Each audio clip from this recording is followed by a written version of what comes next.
Welcome to the Midlife Men podcast with me, Philip Briscoe. My guest today is Patrick Sperry, certified Iyengar yoga teacher, founder of Flourish Well-Being, a professional wellness coach, and in his own words, a heart-centered ecstatic. So welcome, Patrick. Philip, thank you for having me, my friend. It's really a blessing to be here. So, Patrick, I know you grew up in Chicago, and I know you achieved success in sports and music.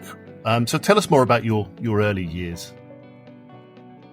Well, Philip, I was the golden boy, and I could do no wrong. So I was a middle child in a comfortable suburban town outside of Chicago, and I had big dreams ever since I was a child, and they were reinforced by a certain level of heroism in success. Peak moments when I was a kid were like hitting grand slam home runs in the World Series final in order to clear the bases and win the game. So along with my visions of grandeur and of what was possible, I seemed to do amazing things, which kind of prodded me to believe that anything was possible. And it was good. I was successful at a young age playing soccer. I had some time with the U.S. national team as the goalkeeper for the under 14 men's U.S. national team, which brought me to places like Costa Rica and Brazil and the UK to play soccer at a very high level. And at the same time, I was passionate about music. And that's kind of like my dual life, is the competitive athlete and the creative introvert who would slip down into the basement and write love songs all night, which was in some way my form of processing my life and my therapy. My father was really involved in my athletics, and he was always there. He was really devoted, and at the same time, sometimes overbearing. So I found some retreat and some kind of personal ownership of my life through the process of songwriting. But playing in a band and playing soccer full time as a kid and having an easy, comfortable life in Chicago. What do you think were the main drivers behind that? You know, that sounds like rather unusual in terms of the level of success you achieved at a young age. What do you think? Do you think that was from inside yourself? Was it, support from your parents or your teachers? Well, Philip, I believe that there's more than one answer to everything. And it was both this self-confidence and this self-belief and this determination, which was self-motivated on some level. But there was also this input coming, which was part of my life's problem and continues to be something that I have to work through, which is this perfectionism implanted by my father's insistence that I was the best. And he really reinforced that verbally. And what was painful about that for me was that from my father's point of view, not only was I the best in comparison to everybody else, but everybody else pretty much sucked. He would build me up, but he would simultaneously tear down the other kids who were great. And there was an interesting circumstance, a setup where I was ranked the number 5 goalkeeper in the country in my recruiting class going into university. And the number 1 goalkeeper was from Chicago, playing in the same club as me, just 1 year above. He got moved up to this really successful team, the 1985 year, and I was playing on the 86s. And my father could never recognize that this kid was great, and he was great, and I was great, and we couldn't both be great in his eyes. So that was part of, my drive to be great, was his insistence that I was, but it was painful that it was at the expense of celebrating other men. And just to kind of jump ahead a little bit, I'll plant the seed that a big part of my life now is working with men through rites of passage retreats with the intention to become mature, masculine, generative energies on the planet. And we study the 4 predominant male archetypes: the king, the warrior, the magician, and the lover. And the function of the king, in part, is to bless. And it said that if you can't bless other men, then there's a wound there from your inner teen that never got recognition from other men or whatnot. So I practice as a remedy for my comparison and competitiveness, really seeing the best in other men and putting words to it, letting other men know that I see them, that I value their quality, and that I celebrate that. You were kind of living the dream, really. You had this great success. And then as you grew up, did that become a burden or a pressure? How did you start to manage that? Well, Philip, for a perfectionist, I don't know if it's ever feeling like success. It's hard to celebrate accomplishments when you're chasing the next one. So again, that's important for men who feel like maybe they're never enough, to take time to reflect on, your achievements in life. And we all feel good. Part of flourishing as a human being is having a sense of accomplishment. But if you don't pause to celebrate those accomplishments, you kind of lose that opportunity. But for me, I have this thing which a lot of us have. It's an archetype influence called the puer eternus, which is the eternal boy. And the thing about the eternal boy is that he's always chasing the possibilities, and somehow he lives in a fantasy world and never really lands. He's the flying boy, the Peter Pan, and he needs more earth. So as I was on the cusp of graduating the University of Michigan, where I had a successful Division I soccer career, there was a path for me to play professional soccer. I was playing with the Chicago Fire, which is an MLS team, in the summertime on their developmental team. I was doing well.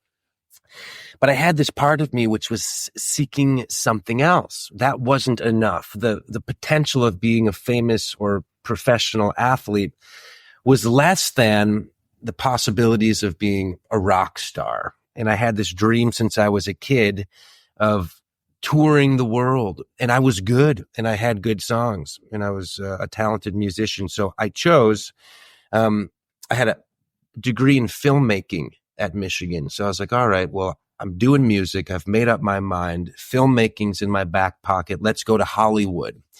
So I left soccer, and that was really hard. I remember giving a speech at my senior banquet. I actually had one more year to go back and play at Michigan. I had played for 3 years. I had another year of eligibility. And I said, I'm out of here. And I couldn't speak at the microphone. It was just quivering and shaking. And I was unable to get words out. It was such a strong break. That piece of my life, which was super important to me up until that point. And then I went west in pursuit of what might be more.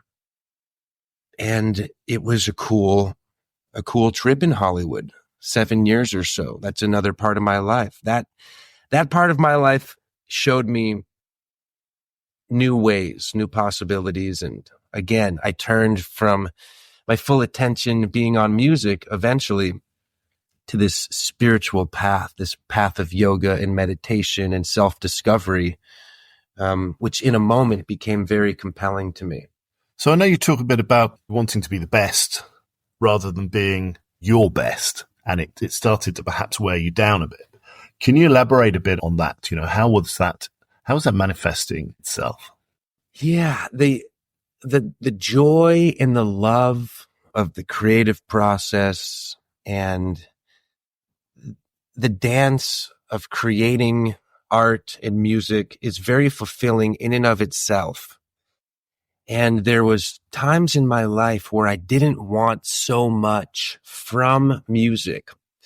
I think in a quintessential Hindu text called the Bhagavad Gita, the truth is expounded by the Godhead Krishna, which is called Karma Yoga.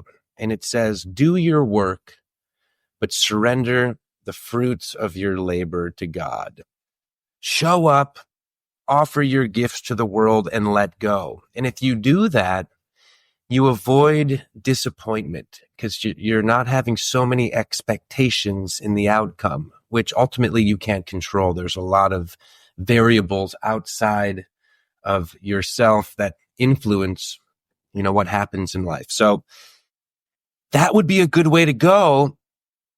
And I couldn't be as such. I was slowly hungry for a level of recognition and success. And I saw my peers launching into stardom and stratospheric success.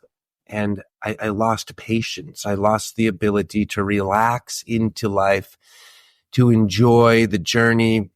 And it just became like a painful thing to sit down and create and to be with music. There was times in my life when I couldn't listen to music because I was so disappointed in not being what in my mind I thought I would be or could be or wanted to be. So there's been some heartache with, how much I've wanted from life and coming down again and really choosing and being with what is real, not what you fantasize about being possible, is what needs to happen. And I think the practices of mindfulness and meditation and yoga, and there's so many different ways to access the moment is what it's needed. So before we start talking more about your journey into yoga and then how that expanded, I do have to ask you about being David Beckham's double. As an Englishman, Philip, I understand that. That was a cool little moment. And that was soon after I moved to Hollywood. I was looking for work and I was sitting in a cafe and this man approached me suggesting I could be a model. And I thought, well, part of me wants to be an actor. This is all part of the game. Let's get into Hollywood and see what happens. I got my first job and my agents were laughing because they said beginner's luck, which was true. It's quite competitive in Hollywood to land gigs. You're in line at audition halls with hundreds of people. And I learned that eventually. But one of my best gigs was this opportunity to be David Beckham's body double. It took a bunch of auditions. I didn't know what the role was. But at the last audition, they had me come out and play soccer. So they knew that I had this pedigree of being a high quality soccer player. So it was me versus this other guy, and this other guy had never played. So he was just bumbling over the ball and I was, ripping shots and, had a great touch. So I got the gig and I got that gig about 3 times. So once for Samsung, once for Adidas, and once for the World Cup. And the coolest part was getting Beck's tattoos. They had this like semi-permanent tattoo process where they would lay on the full sleeves, the neck tattoo, super glue the Achilles tendon scar. And then I'd be walking around Hollywood for like 3 months with these full sleeves looking like a complete badass and getting a lot of respect as like a 22-year-old kid who was bold enough to get inked up. But he was a super sweet man. I mean, he would roll up in his entourage of 16 people. I guess he's got a hair guy that kind of never leaves his side when he's out in public to make sure he's all lined up. He rolled up in his, platinum clad Bentley with this, big group of people following him. And he shook every person on set's hand, which was probably 75 people. I'm talking the catering company, the guys who were, running around, picking up trash. He was very humble.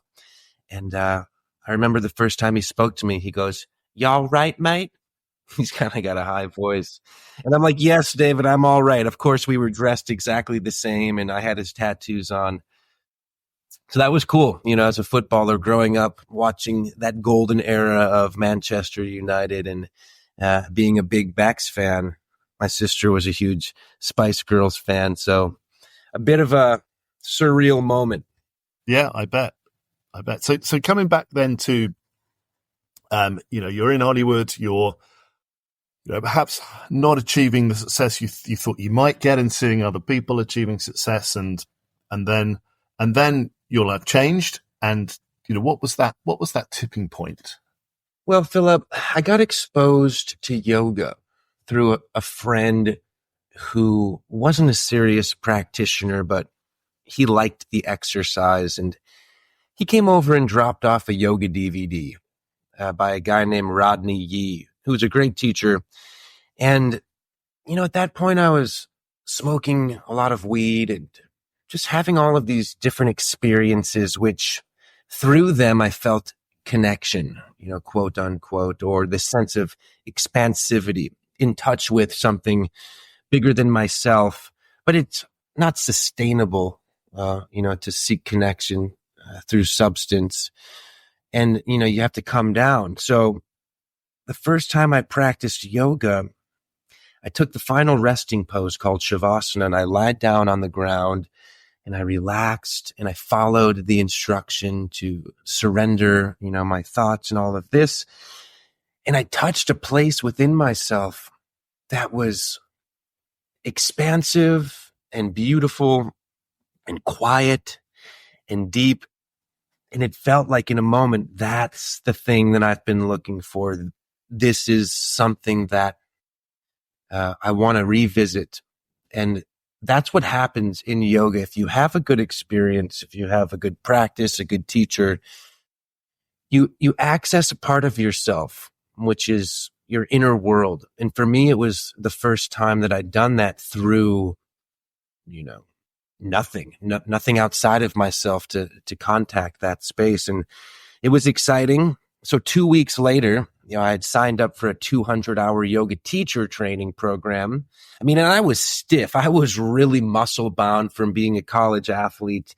But I was physical. That made sense to me, how to use my body and express it and to be subtle with it and have some sense of control and refinement. So there's different styles of yoga. Just as a little aside, Philip, there's 4 main paths. One is a physical path of purification.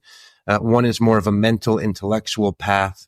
And then there's the path of the heart and the path of selfless service or action, which we talked a little bit about. And for Westerners and people like me who were athletes growing up, we're drawn to this hatha yoga, this physical yoga, the yoga that you think about when you think about yoga, because we're familiar with using the body. So I dove in and it changed my life in a big way. I never turned back. I had this quality of discipline from being an athlete who was used to training every day and pushing themselves, beyond themselves. And yoga at a certain point is painful and difficult and challenging in different ways. But I knew how to stick with something. And when you do with yoga, it changes the way you see the world. So it has this kind of inner alchemizing effect, which I experienced by continuing to practice. And then my worldview shifted and I kind of slowly came down from this hyper-competitive, burnt out, masculine machismo to more of a compassionate, kind-hearted, inclusive soul. And that's still a work in progress. I just want to remind everybody or anybody who's listening to this that there's been no completion here. I don't think life resolves into being the perfect version of you. You just learn how to accept yourself more and work with what you've got. And that's a moving target. Every day is different. We take 4 steps forward and 3.5 steps back, and that's triumphant on some levels. We just have to keep going. So for those folks listening who haven't ever tried yoga, they know about yoga, but they haven't really tried, or maybe they've had a couple of goes. How, is it easy? How would you, if you're just kind of average guy, perhaps feeling overwhelmed, stressed at work, looking for some sort of release or some way of, improving their physicality, their mental state, how do you get into it really? You'll never regret going to class once class is over. They might say the hardest part of class is just getting there. It's just getting off the couch or whatever you're doing. See, there's a strong force in the universe, Philip, as you know, called resistance. And when you're endeavoring to do something different or new, this force arises, which wants to keep you from doing. It's like inertia or friction. So you have to fight against that. You have to get up and go. And for me, it's a shame in some way. There's so many yoga teachers who aren't really qualified. I mean, the way to make it professionally as a yogi is to run yoga teacher trainings, which is basically, a few weeks of intense training, and then you get a certificate to teach. But historically, yoga's been around for thousands and thousands of years, and you had to, in many cases, live with your teacher for 30 years before he would even teach you kind of the inner secrets of yoga. So, as a caveat, or just, to share, you got to find a teacher who resonates with you, and it might not be the first one that you meet, at your yoga studio. So my suggestion would be is don't be discouraged, and don't stop seeking, some mentorship or some intelligence if it doesn't work the first time. And there's many different styles of yoga. The style that I teach, called Iyengar yoga, is based on alignment, and you hold the poses for a lot longer, and it's very intricate in its instruction. So somebody who really is detail oriented, who's perhaps even a control freak, would love that, compared to the fast paced flowing movements, which maybe you would love. So different styles, try something new. And again, there's many ways. So the goal of yoga is Chitta Vritti Nirodha, which is the first sutra in the Yoga Sutras, which means yoga is the cessation of fluctuations of mind stuff. So when the mind is rendered quiet, then you start to contact a deeper reality. So whatever it is that allows you to quiet your mind is, in essence, a yoga, but the yoga works on different levels of purifying the body, the inner energetic channels. And in that way, you have more prana. In Chinese medicine, they call it qi, which is life force. But if you practice Tai Chi, Kung Fu, a martial arts, some type of Sufi whirling dervish, sitting meditation, walking meditation, all of those paths are valid. There's many paths that lead to the top of the mountain, many rivers that lead to the sea. You just have to find one that feels like yes for you.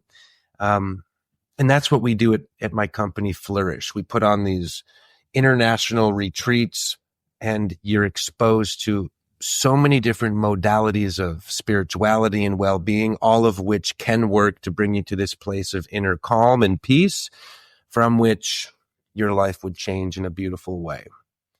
But you got to do something. And just to finish this thought, Philip, you mentioned how there's a lot of awareness about men's issues, about men's psychology, and awareness is good, but there has to be action. Nothing really happens if you're just aware of a problem or a predicament and you don't do something about it. So that's the archetype of the warrior. The magician is aware of the inner workings of those forces which are working for us or against us. And the warrior is dispatched to live out the mission, to go into battle with oneself and the world for the achievement of the highest good. So do it. Just do it is the famous mantra here. So, I mean, one thing we try and do with this podcast is to, for those guys that are aware that they need to make changes in their life, they want a better life, a happier life, they want to try and combat the whatever challenges they're faced with. I mean, there's going to see your doctor, take a medical route. But for some things, I guess yoga then could be the answer. Then you could start to say if you're experiencing stress at work or stress in your home life, or you don't feel you're coping, to take a kind of normal, everyday stress. Yoga then, from what you're saying, is something that you could embrace. You have to work at it, but just try it and see what it does for you. That's great, Philip. What I would say in response to that is yes, and a little bit goes a long way. Sitting meditation, again, there's so many lineages and styles, but there's great teachers. I'm one of them. Not that I'm necessarily great, but I have a lot of experience. But there's gurus like Satguru and different people like Pema Chodron, who's a great Tibetan monk, and Muji. These are people that have big followings, that have great YouTube channels, and you could learn a very simple sitting meditation practice of simply following the breath in, following the breath out. That's the object that you meditate on.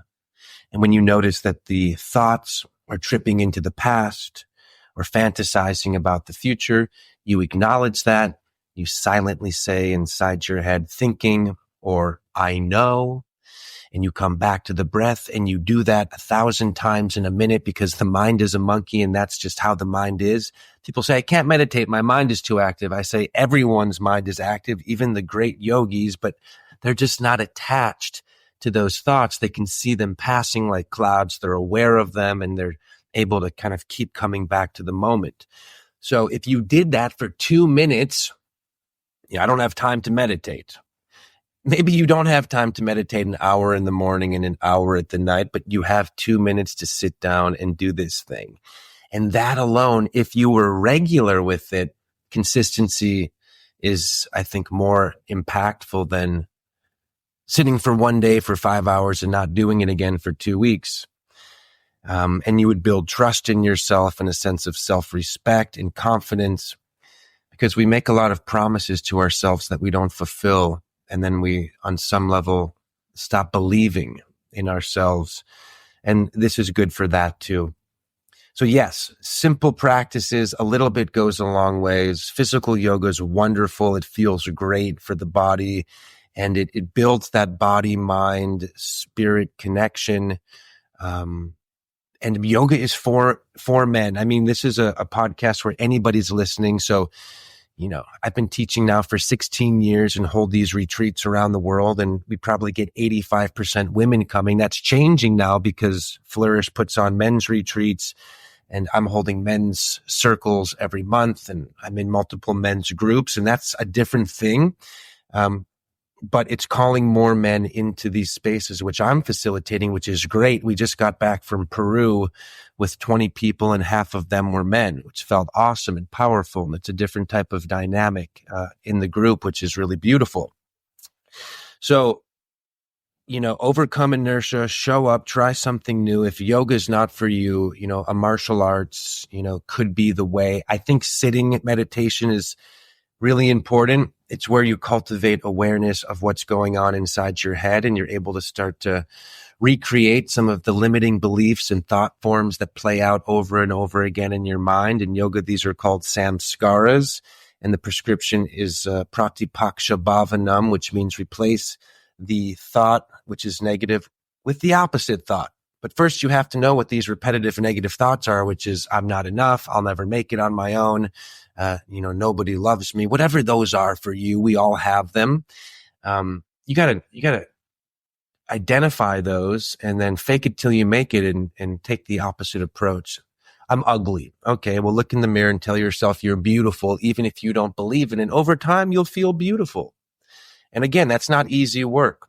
And I understand that. That's why the coaching, working with somebody like me, getting this one-on-one dialogue going to identify your weak spots, to identify your strengths, to lean into those, to have a vision for your life, to get an action plan for how you're going to get there. This type of support is important. And that's why I say every man needs a men's group. So what is a men's group? It's a circle of men who gather to learn new skills relationally, how to listen, how to communicate, and how to contact their emotional body, and even distinguish the difference between the thinking function and what it means to feel. A lot of men are cut off from that. And why do you think, is that increasing in society? the need for men's groups, the need for men to perhaps be together and draw strengths from each other. What are the main causes you see at the moment? What's on the increase? It's a huge, it's in demand. And when we released the Flourish Men's Retreat last year, which was 4 nights in Northern California at a place called Mammoth Lakes, it's the Sierra Nevada mountains. It's grand and glorious. It was sold out before I even released it. I just called the men in my community, the men in my life, and I mentioned, I'm not going to give it away, but it's possible that we beat the drum and wake you up at midnight the first night, blindfold you, put you in a car, drive you out to the middle of the woods, and have you carry a backpack filled with rocks representing your ancestors to the top of the mountain into some type of ritual ceremony. I don't know if that's going to happen or not. And they're like, sign me up. Yeah, I need this. Men grow through challenge. And the problem that we're up against, and Philip, historically, boys were initiated into masculinity through rites of passage work in all indigenous traditions. And it was the severance of the umbilical cord in some sense, like the breaking away of the comfort that the mother provided by literally removing them and putting them through some arduous task, which when they would return, they would have new responsibilities, a name, an identity as a man, and being part of the community in that way. In 1780 to 1830, the world went through the Industrial Revolution. And for the first time in human history, men left the home, and this really happened in Europe and in the United States, to go to the factory. And that had never happened before. Before then, the father was exchanging teachings through a trade, through work in the field, through the hunt. And the son, by osmosis, had a sense of what it felt like to be a man, what the male mode of feeling and communication was. It was exchanged. And then suddenly the father's gone all day. And since then, boys have been raised by their mothers. And the understanding is that women cannot initiate boys into mature masculine psychology. It just doesn't happen. Girls don't have the same problem because girls raised by their mothers are proximate, close, and around this mature woman all the time. So they have a good sense of what it looks and feels like, the texture of mature feminine. Not that all women are mature, but you understand the predicament. So my father was raised by his mother. His father was raised by his mother. And most men are immature psychologically, which means they're stuck with boyhood psychology.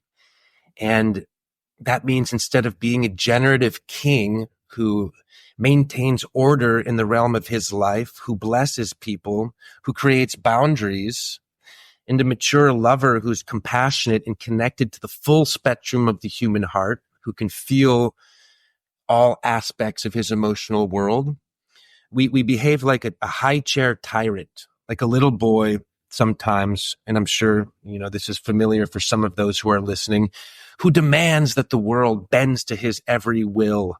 And if things aren't done when you want, exactly as you'd like, then you throw a tantrum.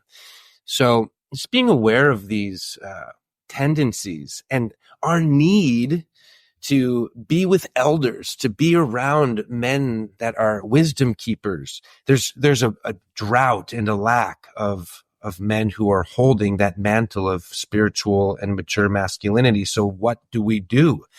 Well, we need to get together as men, elevate the way we relate, learn what we didn't learn in our developmental years, which is how to feel, how to be vulnerable, how to celebrate other men, and how to express ourselves in healthy ways where we can start to use our words, listen deeply to others actively, and learn many things, like how to apologize, how to be here now in the moment with someone. This would translate into being more effective and more fulfilled in relationship, in work, and really aligning our lives with purpose.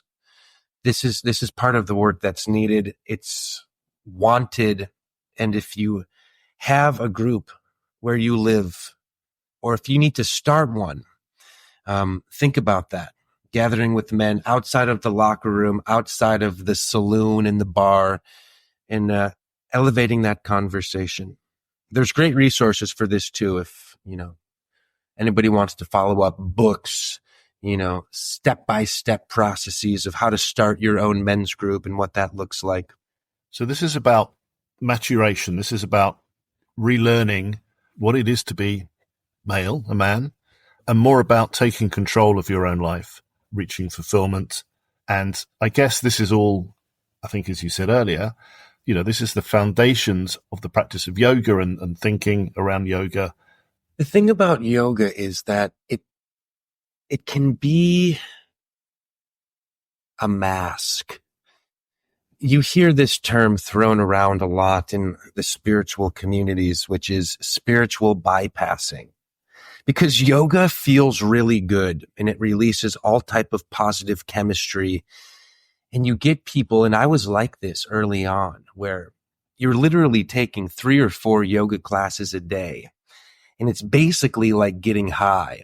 And as soon as you come down and start to feel that edge of discomfort, then you do your meditation, you do your pranayama, and you kind of bypass the more watery human aspect of yourself. And you identify as, again, it's the flying boys syndrome. The Peter Pan loves spiritual practice because it's up in the stars and it's expansive, but to come down.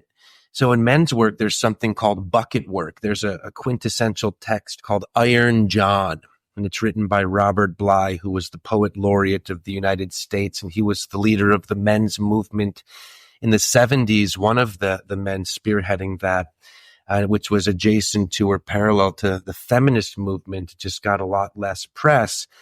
And he wrote this incredible book called Iron John, which was picking apart this Nordic fairy tale to express the rites of passage journey for men as a metaphor. And he talks about bucket work, where eventually a man has to go to the lake where the wild man lives with a bucket and drain it. And you have to imagine how hard and how long it takes with a small pail to empty out a lake. Well, we have to start to empty out our emotional world and go into that. And the way to go into it is to feel. And we do so many things, Philip, as people, men and women, to avoid feeling.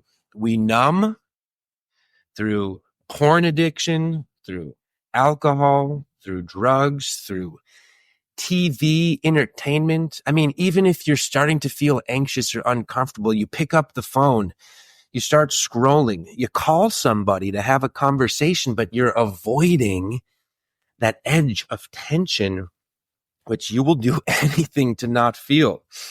So unconditional feeling. So rather than meditating or practicing yoga, sometimes you just have to sit down with yourself in the restless energy of discomfort and be with that unconditionally as it is, not running away, not flying above.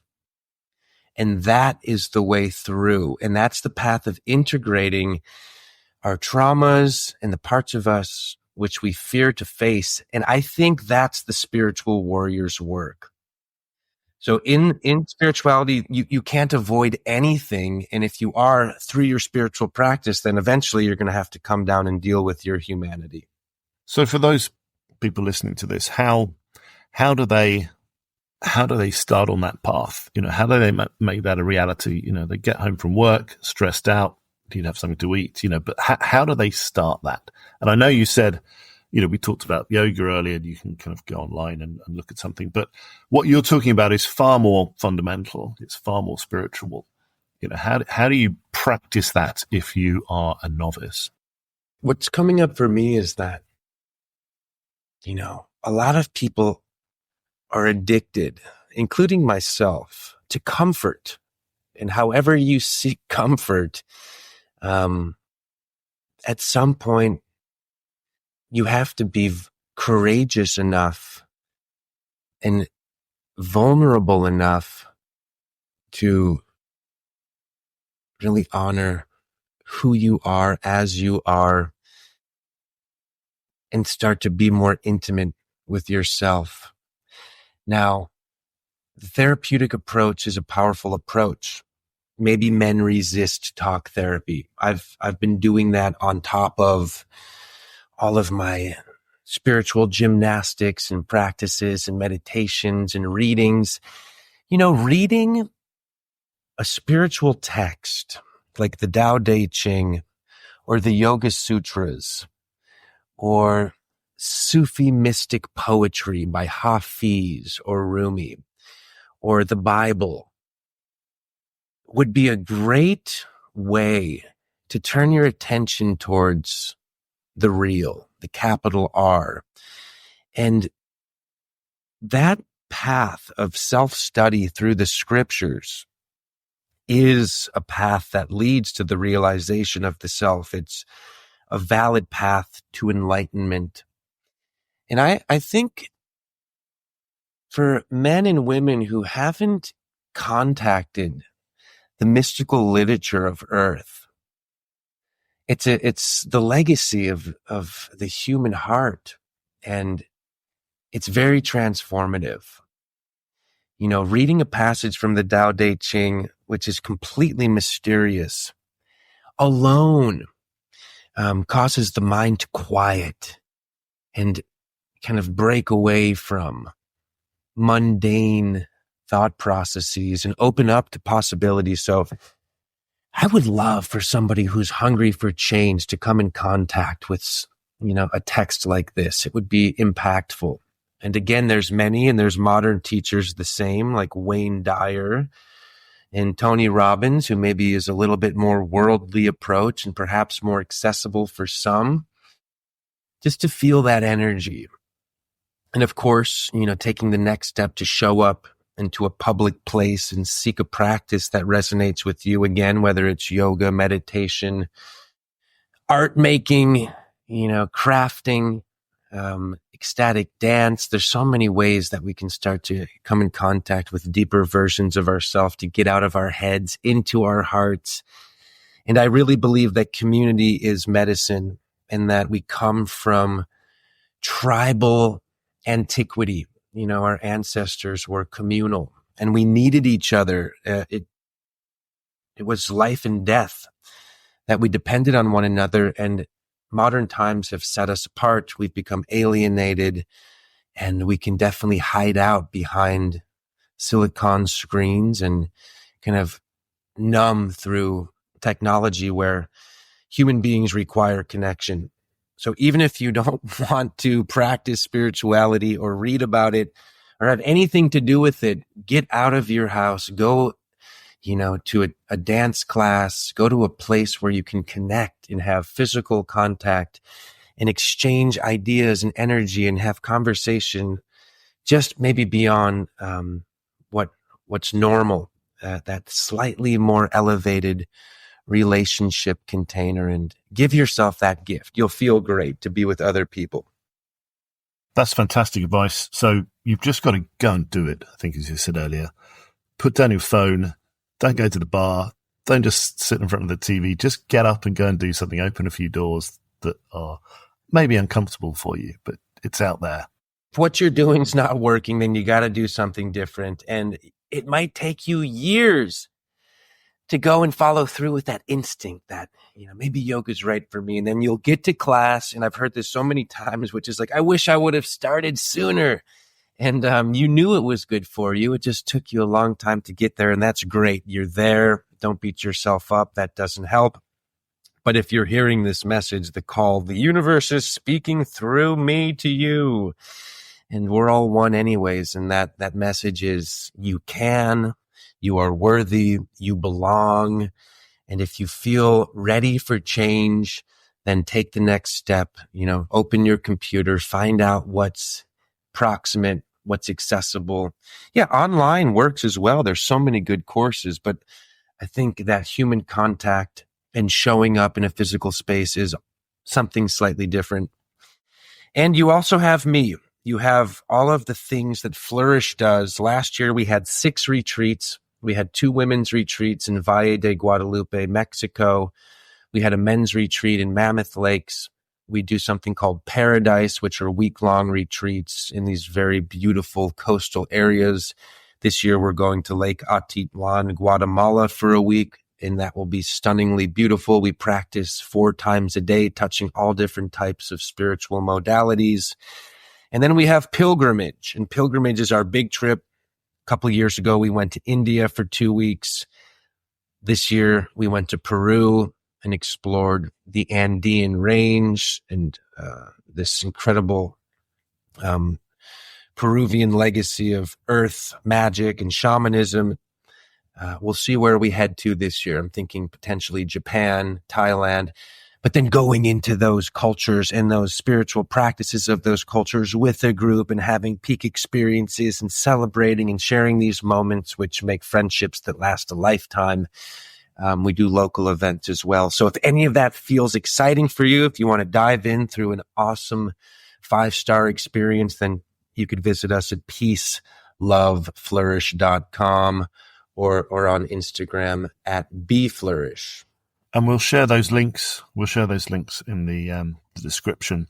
Thank you, Patrick. Thank you for sharing your advice, your wisdom with us today.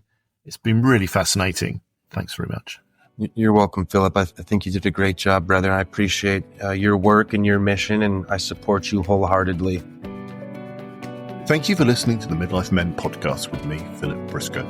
If you want to find out more about Patrick as a yoga, meditation and wellbeing coach, visit patsperrylove.com. To find out more about Flourish and the retreats and the other programs Patrick mentioned, visit peaceloveflourish.com. If you have a story to tell and you think your experience would help others, then please do get in contact with me either via the website mid-lifemen.com or email me at midlifemen01@gmail.com.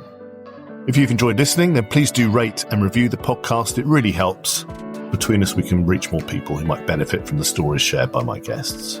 Finally, there's now a book called Men Speak Up, Journeys Through Mental Health, which is based on stories from the podcast and available on Amazon and from other online bookstores.